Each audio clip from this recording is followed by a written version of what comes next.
The Prime Minister has committed to bring Australians in Israel all the way home as the conflict there is on the precipice of all-out incursion. The first flight takes off from Israel tonight.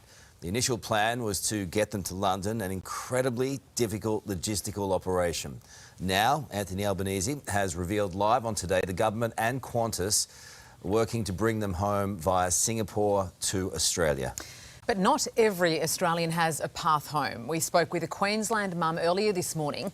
Her 15-year-old son is stranded in Israel because he's too young to board a plane without a parent. Well, in the last few minutes, we've received this message from her son, Daniel. Hello, my name is Daniel and I'm originally from Australia. I came here to study about the Israeli culture and all that. As you know, I am 15 and I'm not as legal age to come back to Australia because I have to be 18 and I'm flying alone. So it's very difficult for me to be here alone. So I was just wondering if I could go back to my family. So yeah. Such a nervous wait for his parents right now. And right now, Israel is not a place anyone wants to be in. Attacks from both sides of the conflict are intensifying.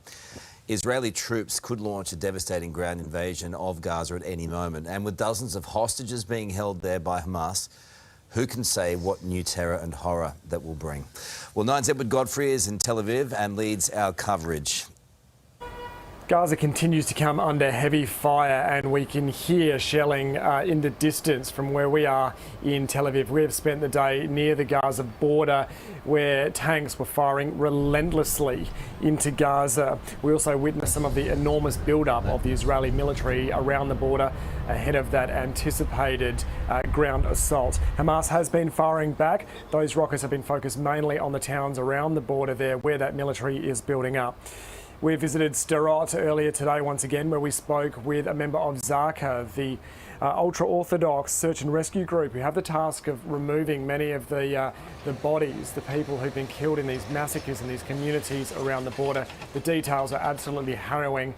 He told me he'd seen evidence of children and babies being killed and also evidence of torture.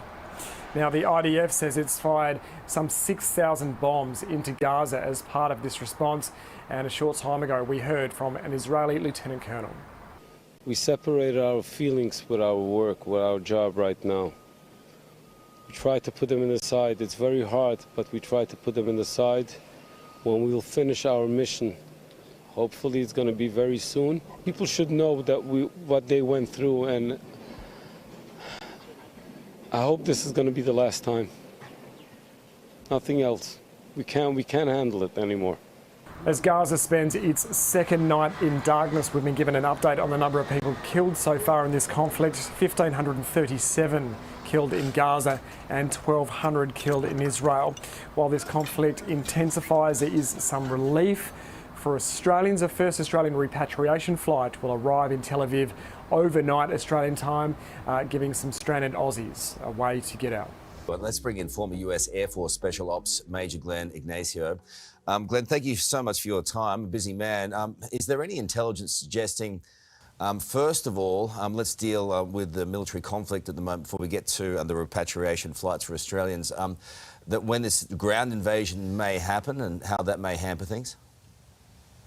Yeah, well, one of the things that Israel is very good about is operational security. And so they're going to do whatever they can to make sure that this is a surprise event as much as you can. I mean, they have built up their force as well. But the actual time that they start their activities, they're going to keep that as controlled as possible. One of the things I know that they're looking at is what operations they can do to try to take care of any of the hostages and get them out. So they're looking at the entire battle space and making sure they plan this smartly. The trouble here is the amount of civilians that are caught in the middle, right, Major? How would something like this work when you think about the hostages that are being held by Hamas and also the Palestinian civilians that they're using as protection? Yeah, great question. And it is very difficult because of the density. Being a 25 mile by 6 mile space in Gaza that's completely contained right now, collateral damage is always an important thing that we want to watch out for. But again, the density is so intense that any operation is unfortunately going to impact the civilians very, very badly. The other thing is about the hostages. There's many tunnels that are built up and developed over the years underneath Gaza. So you have the buildings that they can shoot down from. It's not just the warfare at the ground level, but you also have these tunnels. And so hostages and any of these militants can be in those areas. So it's going to be very dangerous in this operation. They're unlikely to rush it, right? And they don't probably need to, hence the cutting off of power and slowly trying to strangle that part of the world from basic everyday logistics. So what would the time frame you would expect the Israelis to be working on over the next couple of days and weeks? Well, that whole siege mentality of starving them out, I mean, it's having a perfect, well, I'd say perfect, but it's definitely having an effect. And again, it's probably impacting civilians more than anything else. Hamas has had the chance to build this up. So to your question, look, Israel's going to definitely take this in a way where they're going to be very methodical. We say you're not going to run into a gunfight, and that's what they're going to do. So they're looking at trying to find out exactly where Hamas is and trying to understand the battle space the best. So is that days or is that within a week? I don't think it's that far off. But, the longer this goes on, and I think you're going to see Hamas starting to do some very graphic and disturbing things with the hostages to try to sway and say, hey, Israel, we'll stop doing this if you stop doing that, to impact what I would say the information warfare, not just the actual battle on the ground. That's a good Will point. that work? Well, I think what's going to happen is that, you're going to get a polarized effect. I think that's what's happening around the world right now. We're seeing protests here in the U.S., and I know that there were some in Australia that were significant as well. And that has a unique effect, is that it'd be very graphic, but then you have sort of the sentiment of, hey, Israel, stop, and we'll stop doing this. So it's really a sway of how people feel. But I'll tell you one thing is, with the destruction that's happened with these attacks, the longer that it goes, I think it actually is more against Israel than it is for the Palestinians and Hamas especially, because they are being starved out of their situation. That's going to be very visual because of our connections that we have this day in warfare. I think that's right. The goodwill will evaporate the longer it goes on. Look, let's bring it back to this repatriation of Australians. Our government is launching emergency evacuations flights in the next day or so. Can you paint a picture on the kind of risks involved there, not just from getting from point A to point B in Israel, but even just the flights coming in and out? Yes, absolutely. So Ben Gurion is a pretty well established runway and airport. And so the airlines have actually a very good threat analysis team that takes a look at what environment they're going in. In addition, the Israeli forces are going to protect the airspace and any attacks that could potentially get to Ben Gurion. So the idea that the airlines are still flying and getting people in and out, that's great. If it does get more hostile, we have a thing we call non-combatant evacuation operations, NEO. I've done a bunch of them around the world, and the military would actually fly in and fly out. We're used to that type of threat. But you're absolutely right. As long as Israel's not being attacked and that people can get to the airport and the aircraft can get in and out, that's the best thing. And the quicker that it happens, the better. Major, the other concern as well is we've seen some major airlines turn around as they're approaching Israel because of the risk there, because of the danger to civilians ultimately. Yes, it's a very dynamic environment. I mean, the situation I gave you is the best way for planning.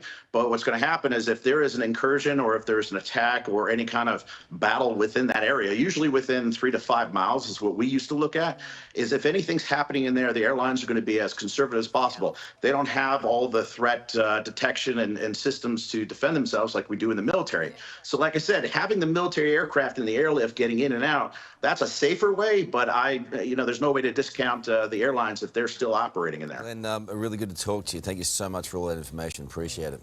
The Israeli Defense Forces are massing more ground troops completely surrounding Gaza. There are right now 100,000 soldiers in place. A further 260,000 troops have been called up. This is a high-risk operation because of the hostages and the challenges of urban warfare. And, of course, the devastating humanitarian crisis that's now evolving. All right, let's go to Lieutenant Colonel Jonathan Conricus from the Israeli Defence Force. Lieutenant, thanks for joining us this morning. Can you tell us how far away a ground offensive is? Hello, thank you for having me. We have mobilized troops. We are conducting strikes from the air in retaliation to the thousands of rockets that have been fired and are still being fired at Israel. And we are targeting all of Hamas's military capabilities, the staging ground, logistic facilities, the whereabouts of their commanders, their command and control facilities, and much, much more, which is the first stage of our war, our campaign against Hamas.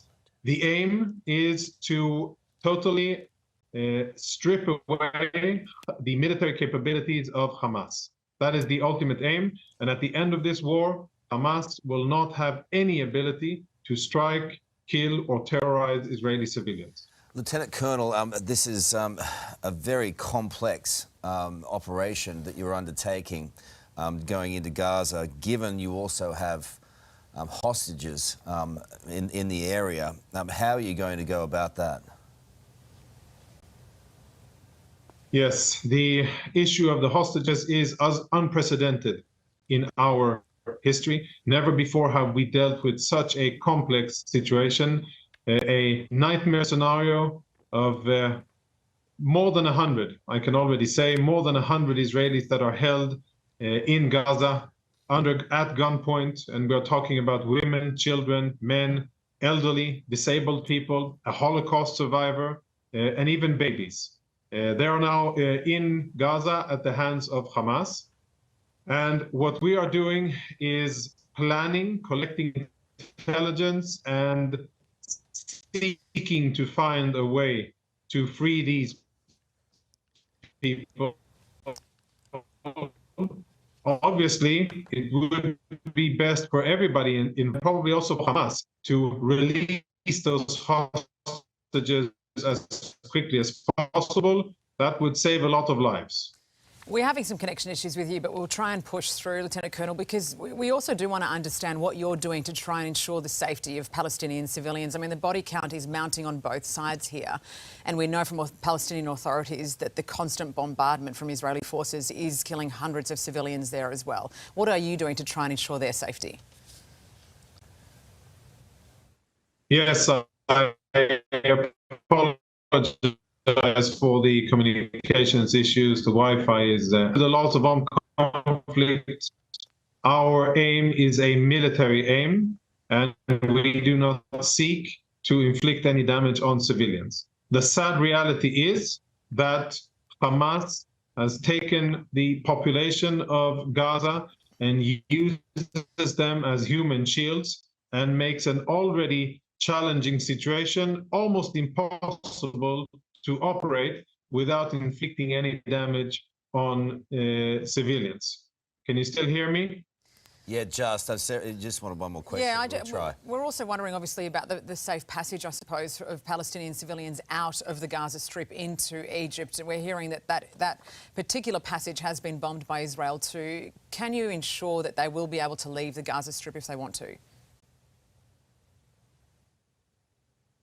The only thing that I can ensure at this time, there are two things. One, that we will continue our military operations until we achieve that military goal of taking away all of Hamas's military capabilities. And two, that we will fight according to the restraints of the law of armed conflict and will try to minimize the effect on civilians. I cannot guarantee anything else. All right, it's going to be difficult days, weeks, and possibly months ahead. We appreciate you being on the show today. Thank you.